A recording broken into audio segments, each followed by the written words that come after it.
Hi guys! Welcome back to my channel. Again, my name is Jab. Kumusta po kayong lahat?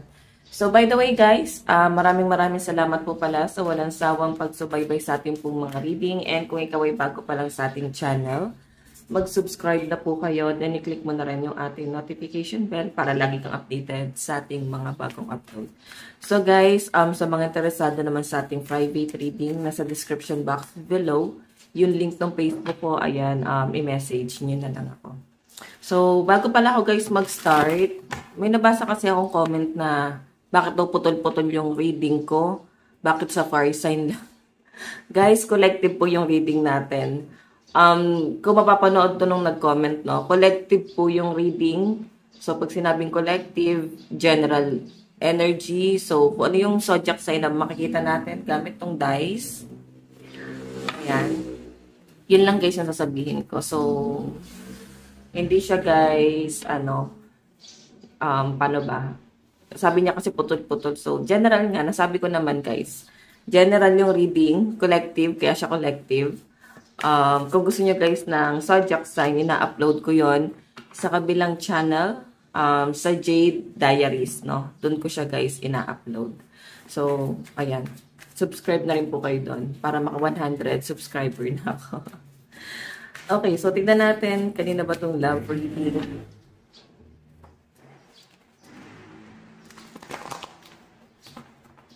Kanina ba itong love reading?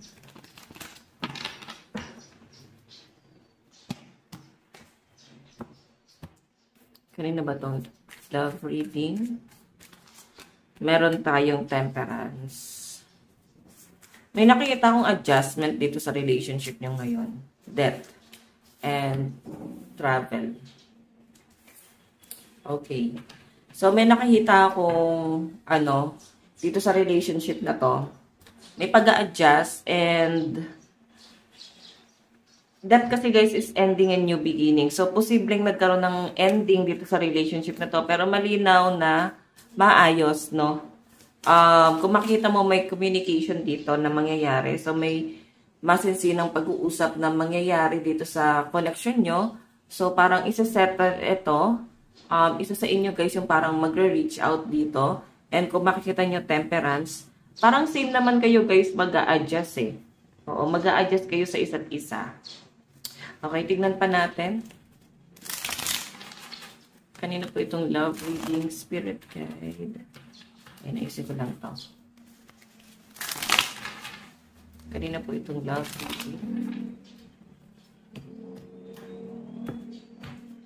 Okay.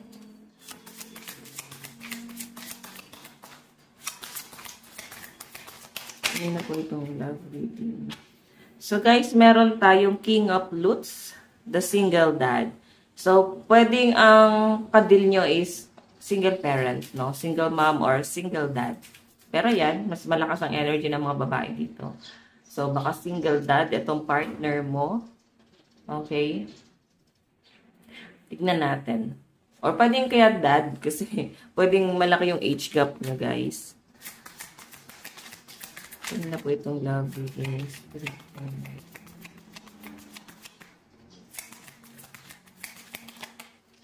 Okay, isa pa. Yusin na natin.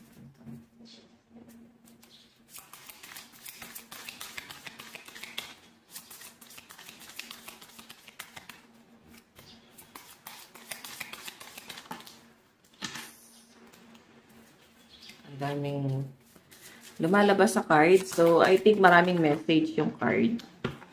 No? Meron tayong red flag. Oh. Kung makikita mo, dalawa yung flag dyan. So, hindi natin guys pwedeng sisihin lang doon sa person mo. Malinaw yung pinapakita sa akin. Pwedeng may pagkakamali ka din. So, kailangan nyo guys tanggapin. Both side. Parang kailangan may magpakumbaba na same kayo eh, may pagkakamali, no? Kung gusto nyo guys i-settle ito, kailangan may magpakumbaba.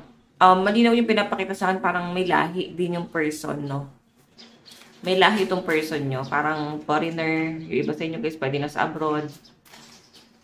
And maganda naman yung relationship. Pwede nyo nagsasabi guys ng red flag is yung mga taong nagja-judge dito, like, against dito sa relationship na to. Yung tipong masaya naman sana kayo, pero may mga taong hinahadlangan itong pagsasamang to. Okay? Against dito sa relationship na to. Tignan natin.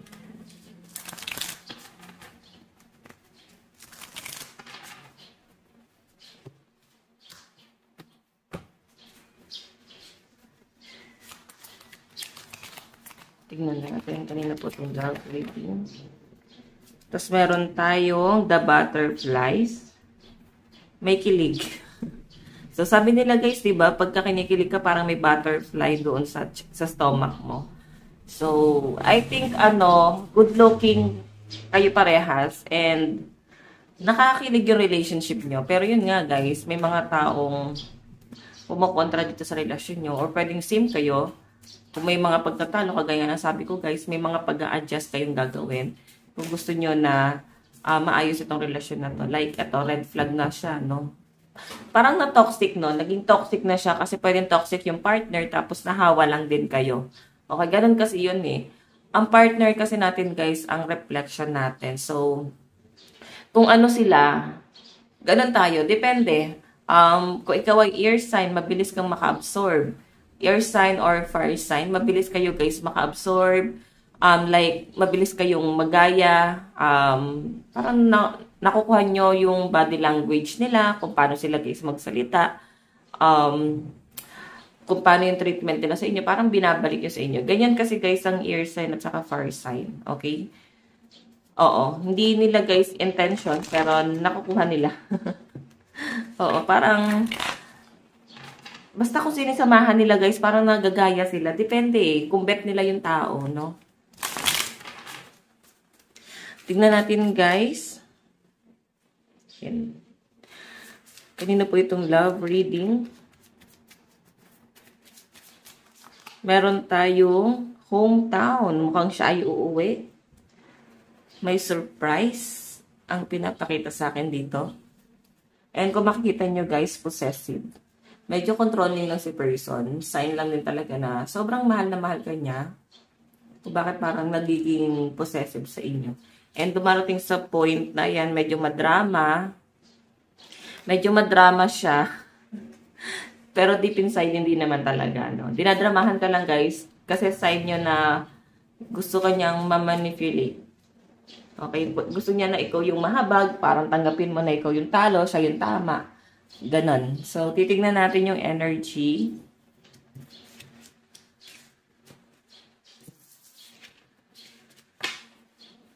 Okay. So, ano yung nararamdaman ni person mo sa'yo? Nararamdaman ng person mo sa'yo ngayon. Possessive daw sa'yo tong person mo. Okay, nararamdaman.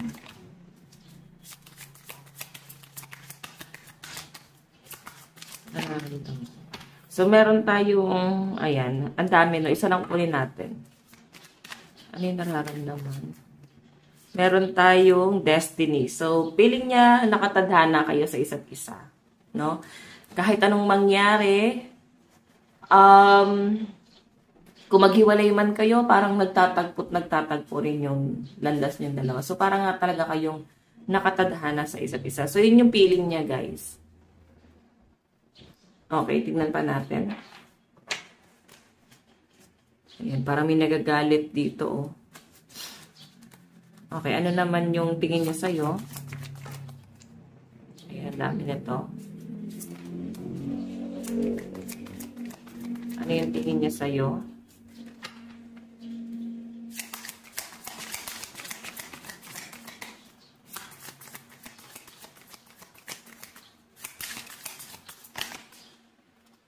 Meron tayong Queen of Rings, the single mom. Oh, parehas pala kayo guys, solo parent, no? So, ang tingin niya sa iyo guys, single mom, pero maasikaso, no? Yun din talaga yung gusto niya sa inyo, yung pagiging maasikaso mo. Tignan mo, lagi mo siyang inaalala, patungkol sa mga food, maasikaso. Ganun kanya guys nakikita. Okay, so tignan pa natin. Ano naman yung magiging plano niya? Hakbang niya dito sa relasyon na to. Meron tayong Miss USA. So, parang gagawin kanyang princess, no? Maasikaso din naman tong person mo. Gentleman. So, ayan. The Beauty Queen. Yun yung treatment niya sa inyo kasi deserve mo to. Deserve mo yung ganitong klase ng treatment. Okay, ano naman yung outcome? Meron tayong first date. Ayan, mukhang yung iba sa inyo, new person to. Baka kayo ay, alam mo yon, may date kayo. Yung iba naman sa inyo, guys, pwedeng kaya lang on and off yung relasyon. Pwede kasi bago pa lang din parang may mga taong kilala kasi yung pamilya nyo, no? Baka kapitbahay nyo lang. Okay, pwede ka babata nyo na parang hindi pwede yan. Hindi kayo dapat. So, ganon. Nakikita nila kasi guys yung magandang connection sa pagitan yung dalawa. So, yon, isa yun sa nakikita kong dahilan dyan. Kung bakit parang masyadong private yung relationship nyo. And kung makikita mo, pwedeng first time nyo lang din guys na mag-date kahit na matagal na yung relasyon. Okay? Or iba naman dito, pwedeng hikahus kasi dati, then ngayon parang medyo maluwag-luwag na yung kaperahan. So, kaya nyo na guys gawin, no? Okay? Kaya ka na niyang i-treat. Tignan natin yung zodiac sign. Meron tayong Cancer, Aries, Virgo, Leo, Taurus, and Gemini. Meron tayong Scorpio, Gemini, Sagittarius, Leo, Aries, and Cancer. What else? Aquarius, Libra, Pisces, Gemini, Taurus, and Capricorn. So, ayan guys ha. Hindi po putol-putol yung ating zodiac sign. General po kasi itong reading natin. Okay, so sa side mo naman, ano yung nararamdaman mo sa person mo? Meron tayong opening up. So, unti-unti kang napopol. Iba naman sa inyo guys, para ka nagiging late bloomer. Sa kanya nyo lang guys na experience yung ganitong klase ng treatment. Kasi never nyo guys nakita, no? Nakita sa ibang tao. Ganon yung nakikita ko sa inyo. So, ayan. Makikita mo parang late bloomer to, no? Okay, parang unti-unti kang namumukadkad, gumaganda, nagbo-blooming. The Lovers. Ayan, ang gaan ang pakiramdam mo sa taong to. Okay, tignan natin ano naman yung okay. Ano naman yung tingin mo sa kanya? Meron tayong for the right reason. Naku, malaki talaga age gap nyo, guys. Parang sa hinaba-haba ng prosesyon, sa kasalan din ang ending. Okay.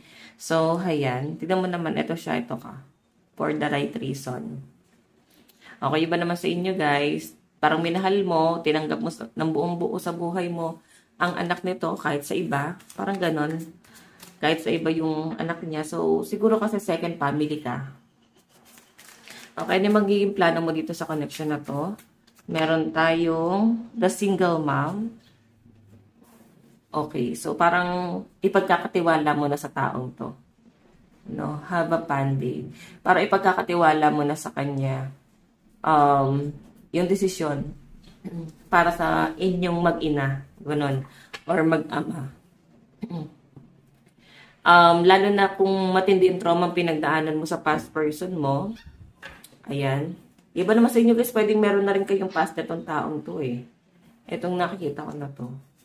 Pwedeng kilala mo na rin to. Okay, so ano yung outcome? The Beauty Queen. So, I think ganun din yung treatment mo sa kanya guys, no? Kung paano siya sa'yo. And parang give and take lang talaga to. Okay, tignan pa natin sa zodiac sign. Meron tayong Leo, Capricorn, Sagittarius, Virgo, Scorpio, and Libra. Pisces, Gemini, Aquarius, Cancer, Aries, and Taurus energy. So, pa tayo guys na tatlong cards sa napapunta tong relasyon na to. Meron tayong Five of Pentacles, family. Okay. So, alam nyo guys, sa nakikita ko dito, sacrifice to, no? Kung magkakatuluyan kayo, yung outcome kasi isa sa inyo mag-a-abroad or parang kailangan lumayo para lang matustusan yung pangangailangan ng pamilya. Kasi pamilya to eh. Ito, hindi niya guys kayang makita na parang itong pamilyang to nagsasuffer sa kahirapan, may kaya namang gawin. Parang ganon. Nakikita ko yung pagiging responsible ng taong to kung sakali. So, love advice. Meron tayong forgiving and learning, free yourself. Healing, family issue. So, pwedeng ano na to guys, ex-husband, ex-wife. Pwede kasing may pamilya na rin kayo. Pero nung nakilala mo siya guys, baka single parent na rin talaga siya that time, no? So, ano yung kailangan mong gawin dito? Ayan, no? Kailangan magpatawad and palayain mo na yung sarili mo. Palayain mo na yung sarili mo doon sa heartache na napipil mo. Pwede kasi hindi ka makausad. Okay, message niya. Meron tayong we need to let each other go. Naniniwala kayo guys na pagka masyado nang mahirap or nahihirapan dito sa relasyon na to, parang kailangan nyo munang i-let go yung isa't isa para makausad yung isa. Or pwedeng same kayo. Kailangan makausad kayo parehas, no? So, pwedeng ayan. Parang may second chance na dito sa relationship na to.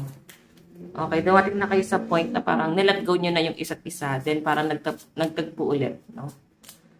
It was my fault, but I blame you. Diba? Medyo manipulative nga si person. Kasi kahit nakasalanan niya, ikaw pa rin yung sisisihin niya. Okay, then I am afraid to contact you kung hindi pa siya guys nangyayari, no? Takot lang siyang kausapin ka sa ngayon. So guys, ito lang po ang inyong daily love reading. Bukas po ulit. God bless and love you all. Bye-bye.